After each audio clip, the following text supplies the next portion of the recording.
छोटा छोटा नहीं जाएगा।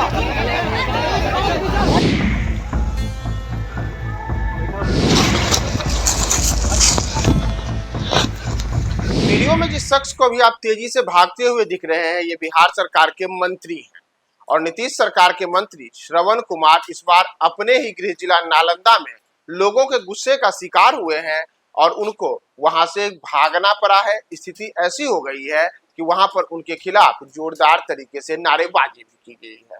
नमस्कार, मैं हूं प्रियदर्शन और आप देख रहे हैं न्यूज फॉर नेशन। और बिहार में इन दिनों बिहार सरकार के मंत्रियों के लिए सड़क पर चलना शायद मुश्किल हो गया है। कुछ दिन पहले ही हमने देखा था कि पटना में स्वास्थ्य मंत्री मंगल पांडे को भीड़ के गुस्से का शिकार होना पड़ा और वो किसी तरीके से भीड़ से बचकर अपनी जान बचाकर वहां से भागे थे। और अब ताजा मामला श्रवण कुमार का है, जो इस बार नालंदा में भीड़ के गुस्से का शिकार हुए हैं और दावा किया जा रहा है कि भीड़ के गुस्से का शिकार हुए श्रवण कुमार काफी दूर तक तेजी से पैदल उनको जाना पड़ा ताकि उनको भीड़ के जो गुस्से है उस गुस्से के शिकार होने से बच पाएं। लेकिन बावजूद इसके लोगों ने जबरदस्त तरीके से श्रवण कुमार को लेकर के वहां पर नारेबाजी की और उनके विरोध में वहां पर काफी देर तक एक तरीके से कह सकते हैं कि हंगामा भी होते रहा। तो पूरा मामला क्या है हम यह आपको बताएं तो नालंदा जिले में कुछ दिन पहले ही यानी कि 2 दिन पूर्व ही वहां पे एक सड़क दुर्घटना हुई थी। उस सड़क दुर्घटना में 9 लोगों की मौत हो गई थी। 9 लोगों की मौत के बाद वहां पे जो तमाम ग्रामीण थे वो काफी आक्रोशित थे और श्रवण कुमार सहित बिहार सरकार से कई किस्म की मांग कर रहे थे। यहाँ तक कि उन लोगों ने जो हादसा हुआ था, जिस हादसे में 9 लोगों की मौत हुई थी, उसके बाद वहां पर अपने गुस्से का इजहार करते हुए उस दिन भी लोगों ने सड़क जाम वगैरह की घटनाएं की थी। लेकिन तब बताया गया था कि श्रवण कुमार ने उन लोगों को आश्वासन दिया था कि आप लोग इस प्रकार का किसी जो कानून है वह हाथ में न लें और आपको उचित प्रकार से तमाम आपकी जो समस्याएं हैं उसका समाधान होगा।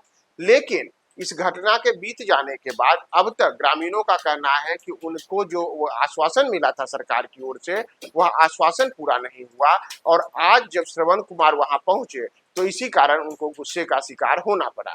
तो न केवल श्रवण कुमार बल्कि ग्रामीण विकास मंत्री श्रवण कुमार के साथ ही में हिलसा के विधायक कृष्ण मुरारी और प्रेम मुखिया भी वहां मौजूद थे और दोनों को ग्रामीणों के गुस्से का शिकार होना पड़ा। यहाँ तक बताया जा रहा है कि दोनों नेता करीब 1 किलोमीटर तक पैदल ही वहां से चले ताकि एक प्रकार से आप कह सके तो अपनी जान बचाने के लिए वह करीब 1 किलोमीटर तक आगे बढ़ते रहे और उसके बाद जाकर के अपनी गाड़ी में बैठे। हादसे के बाद जो मंत्री हैं और विधायक हैं उन लोगों ने बुधवार तड़के ही जाकर के पीड़ित परिवारों से मुलाकात करने के लिए आज उनके गांव पहुंचे थे। लेकिन मुलाकात करने के बाद जो वहां पर स्थिति बनी वह काफी स्थिति आक्रामक हो गई और लोगों ने वहां पर मंत्री से कुछ देर और रुकने और कई अन्य किस्म की मांगों को लेकर के उनके सामने बातें करने शुरू की। लेकिन बताया जा रहा है कि मंत्री की ओर से कहा गया कि उनकी मुलाकात आज केवल पीड़ित परिवार तक ही सीमित थी और उनका अब आगे का कार्यक्रम है, इसलिए वह आगे जाना चाहते हैं। और इसी को लेकर के ग्रामीणों का गुस्सा उबल पड़ा और उन्होंने अचानक ही श्रवण कुमार और जो स्थानीय विधायक हैं कृष्ण मुरारी उनके खिलाफ अपना रोष प्रकट किया और नाराज ग्रामीण अचानक से काफी उग्र तरीके से वहां पे अपनी उग्रता दिखाने लगे। जहां तक मैंने आपको पहले ही बताया कि हादसे के दिन यह बताया गया था कि स्थानीय विधायक ने कहा था कि वो जाम हटा दें और उनको उचित मुआवजा मिलेगा, लेकिन अब तक उनको इस प्रकार का कोई संभवतः मुआवजा भी नहीं मिला है। और इसी को लेकर के आज जब वहां पे मंत्री श्रवण कुमार और विधायक कृष्ण मुरारी पहुंचे तो वो सब एक बार फिर से ग्रामीणों के गुस्से का शिकार हुए और इन तमाम चीजों के बीच जो ग्रामीण है वह वहां पर काफी उनके खिलाफ आक्रामक दिखे।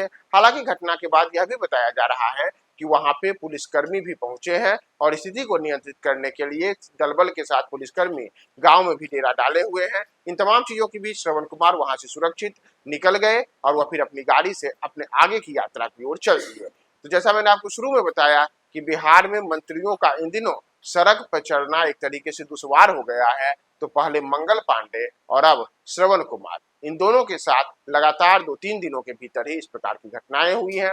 तो आपका इस पूरे मसले पे क्या कहना है हमारे कमेंट बॉक्स में टिप्पणी जरूर करें और देखते रहें न्यूज फॉर नेशन।